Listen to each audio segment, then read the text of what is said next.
দিল্লি জয়ের ক্রেডিট প্রধানমন্ত্রী নরেন্দ্র মোদীকে দিলেন ত্রিপুরার মুখ্যমন্ত্রী ডক্টর মানিক সাহা।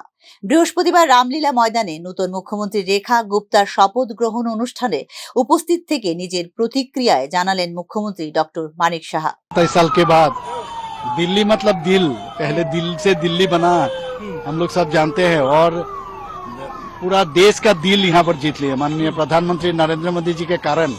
जिस तरह एक प्रदेश उसके बाद दूसरा प्रदेश, एक एक प्रदेश जिस तरह जीत हासिल कर रहे हैं और जिस तरह उन्होंने काम किया है, काम के आधार पर गरीब के लिए, युवक के लिए, यूथ के लिए, महिला के लिए, कृषक के लिए जिस तरह काम किए हैं, डेवलपमेंट के बिना और कुछ नहीं सोचते हैं। और देश का सुरक्षा के लिए भी उन्होंने जिस तरह काम किया है, मैं समझता हूँ दिल्ली जीत हासिल होने के कारण हम लोगों को बहुत ही बल मिलेगा और आने वाले दिन दिल्ली जरूर प्रोग्रेस। এদিন নবনিযুক্ত মুখ্যমন্ত্রী রেখা গুপ্তাকে শুভেচ্ছা এবং অভিনন্দন ও জ্ঞাপন করেন মুখ্যমন্ত্রী ডক্টর মানিক সাহা। होगा और मैं जो अभी चीफ मिनिस्टर बनी है रेखा जी को, मैं उनको धन्यवाद देना चाहता हूं और उनका पूरा जो शपथ ली है पूरा कैबिनेट मिनिस्टर्स को। और मैं समझता हूं हमारा देश का प्रधानमंत्री जिस तरह सोचते हैं वो भी उस तरह सोच के दिल्ली को आगे बढ़ाएंगे। 2014 সালে নরেন্দ্র মোদীর নেতৃত্বে বিজেপির ঢেউয়ে রাজ্যের পর রাজ্যে ফুটতে থাকে পদ্ম। এদিকে 2015 সালে দিল্লি বিধানসভা নির্বাচন অনুষ্ঠিত হয় এবং বিজেপি অরবিন্দ কেজরিওয়ালের ঝড়ের সামনে দাঁড়াতে পারেনি। 70টি আসনের মধ্যে 67টিতেই জয়ী হয়েছিল আম আদমি পার্টি।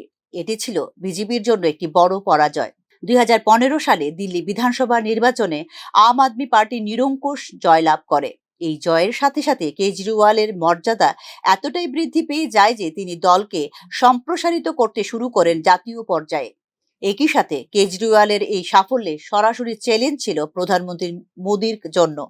2018 সালে দেশের 15টি রাজ্যে বিজেপির পূর্ণ সংখ্যাগরিষ্ঠ সরকার ছিল, কিন্তু দিল্লি দখল করতে পারেনি বিজেপি। প্রধানমন্ত্রী মোদীর নেতৃত্বে বিজেপি আবার 2019 সালের লোকসভা নির্বাচনে বিশাল জয়লাভ করে 303টি আসনে ফুটিয়েছিল পদ্ম।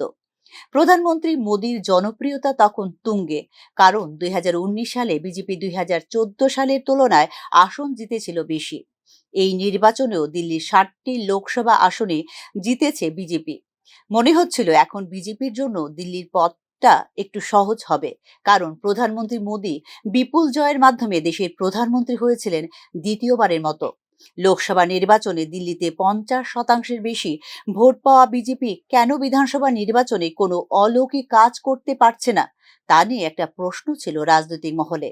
2020 সালের বিধানসভা নির্বাচনেও কোনো পরিবর্তন হয়নি, যেখানে প্রধানমন্ত্রী মোদীর বিজয়রথ আবারও থেমে যায় দিল্লিতে। 70টি আসনের মধ্যে 62টিতেই বিপুল জয় পেয়েছিল আম আদমি পার্টি। 2015 এবং 2020 সালে দিল্লিতে আপের জয় বিজেপিকে ভাবতে বাধ্য করেছিল যে কেন প্রধানমন্ত্রী মোদীর নেতৃত্বে দিল্লি জয় করতে পারছে না বিজেপি। কিন্তু এবার 48টি আসনেই জয়লাভ করে 70 আসন বিশিষ্ট দিল্লি বিধানসভা দখল করে সরকার গঠন করলো ভারতীয় জনতা পার্টি। 27 বছর পর এই সাফল্যের কারণে বিজেপির সবচেয়ে জনপ্রিয় নেতা হিসেবে আবারও একবার সামনে উঠে এলেন প্রধানমন্ত্রী Narendra Modi. Bureau report, news now.